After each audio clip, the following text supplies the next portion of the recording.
Watching News at Prime, let's take you back to one of our leading stories, which is the Stilfontein residents in the northwest, claiming that over 4,000 suspected illegal miners are still underground. The community is calling for urgent intervention, saying some are in bad health underground.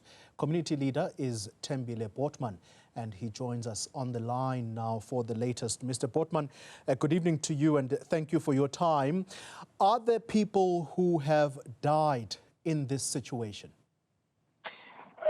Good evening, Mr. Ngambi. Yes, there is a person that we had sent earlier underground to go and survey the situation, and he came back with news and informed that there are indeed over 4,000 people, and there are sick people and dead bodies underground.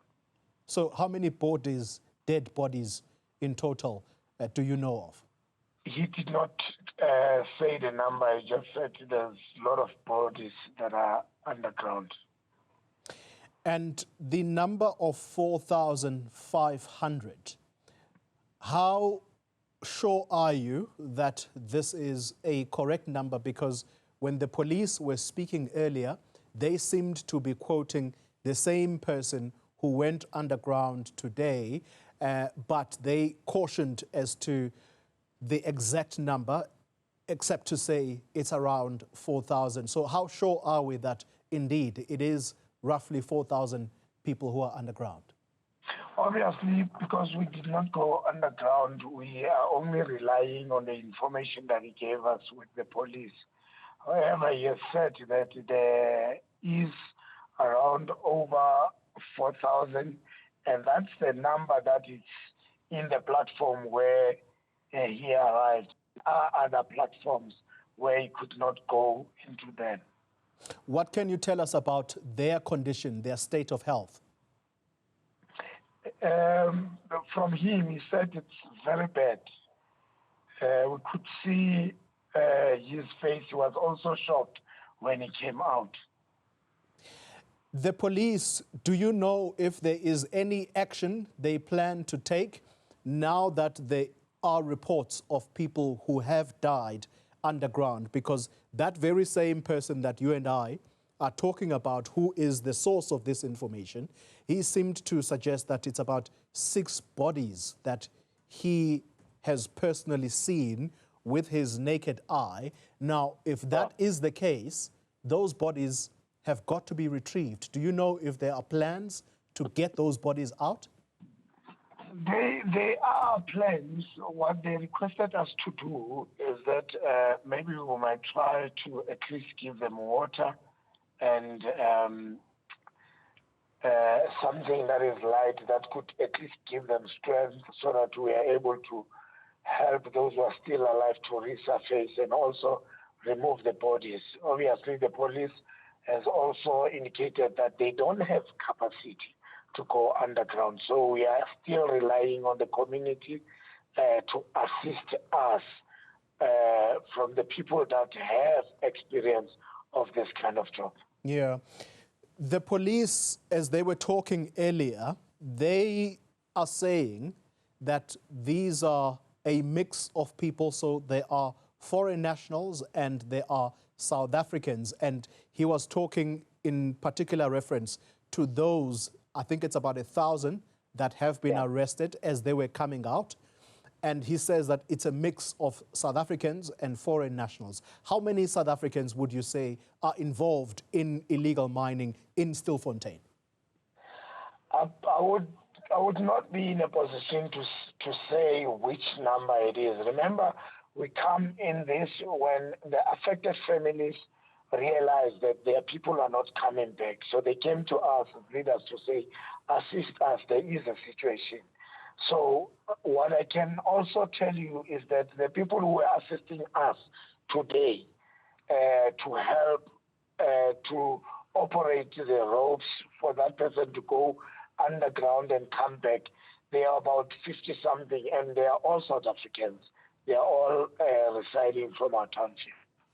So does that tell us then that the people who are trapped underground, and I'm asking you this question purely based on recent history, Mr. Botman. I want you to understand me correctly here.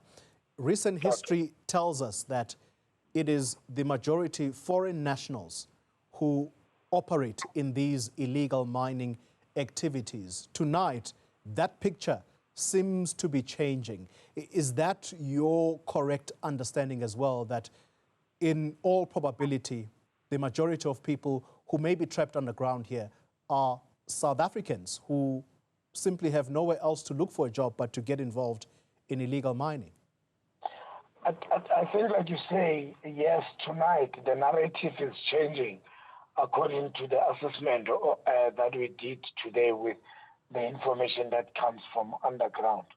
But I must say, as the communities that we've been working with, we are really supporting the project of the government of Malamkut, but we are still maintaining the fact that there are people underground, irrespective of the nationality. And we are saying if people are resurfacing, authorities must be given an opportunity to process them accordingly.